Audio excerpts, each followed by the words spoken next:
ఈరోజు ప్రజా సంఘాల ఆధ్వర్యంలో ప్రధానంగా సిఐటియు వ్యవసాయ కార్మిక సంఘం, రైతు సంఘం, టీఏజీఎస్, డివైఎఫ్ఐ, ఎస్ఎఫ్ఐ, మహిళా సంఘము, ఎన్పిఆర్డి, గొర్రెల మేకల పెంపకందారుల సంఘం ఆధ్వర్యంలో భూపాలపల్లి జిల్లా కేంద్రం ప్రజా సంఘంలో బైక్ ర్యాలీ తీయటం అనేది జరుగుతూ ఉంది.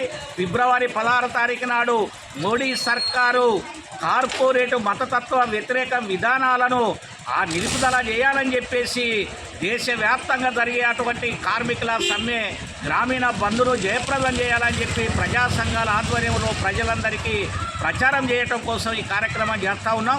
ప్రధానంగా మోడీ అధికారంలోకి వచ్చిన తర్వాత పెద్ద నోట్లు రద్దు చేస్తామని చెప్పి సంవత్సరానికి 2 కోట్ల ఉద్యోగాలు ఇస్తామన్నాడు. ఆ మాట అంతా విస్మరించినటువంటి పరిస్థితి ఉంది. కార్మికులకు కనీస వేతనం 26,000 రూపాయలు ఇవ్వాలి. కార్మిక చట్టాలను ఏదైతే పెట్టుబడిదారులకు అనుకూలంగా చేస్తూ ఉండో దాన్ని రద్దు చేయాల్సినటువంటి అవసరం ఉంది. 49 రకాల కార్మిక చట్టాలని యాజిటీజ్గా అమలు చేయాలని కోరుతూ ఉన్నాం. రైతులకు గిట్టుబాటు ధర, అదేవిధంగా ఇన్పుట్ సబ్సిడీ, రైతులకు వ్యతిరేకమైనటువంటి చట్టం చేయొద్దు.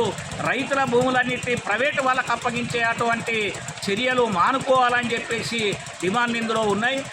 అదేవిధంగా ఉపాధి హామీ చట్టం కానీ ఇట్లాంటి వాటి ప్రధానంగా భారతదేశం లోపల విద్యారంగం కానీ, వైద్య రంగం కానీ, అదేవిధంగా సామాజిక రంగం కానీ చట్టాలన్నీ సమగ్రంగా అమలు కాకుండా అన్నిటినీ మార్చి ఇలా పెట్టుబడిదారులకు అనుకూలంగా పేద ప్రజలందరికీ వ్యతిరేకంగా పెట్టుబడిదారులకు రాయితీలు, పేదలందరి మీద భారాలు వేసే అటువంటి చర్య ఇలా మోడీ సర్కారు చేస్తూ ఉండు.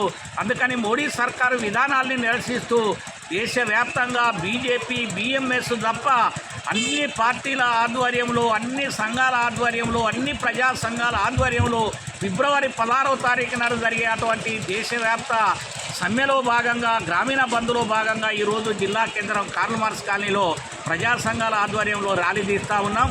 ప్రజలందరూ ఈ సమస్యలు ప్రజలకు సంబంధించినవి కాబట్టి అందరూ పాల్గొని విజయవంతం చేయాల్సిందిగా విజ్ఞప్తి చేస్తూ నా పేరు బంధు సాయిలు, సిఐటి జిల్లా ఉపాధ్యక్షుడు.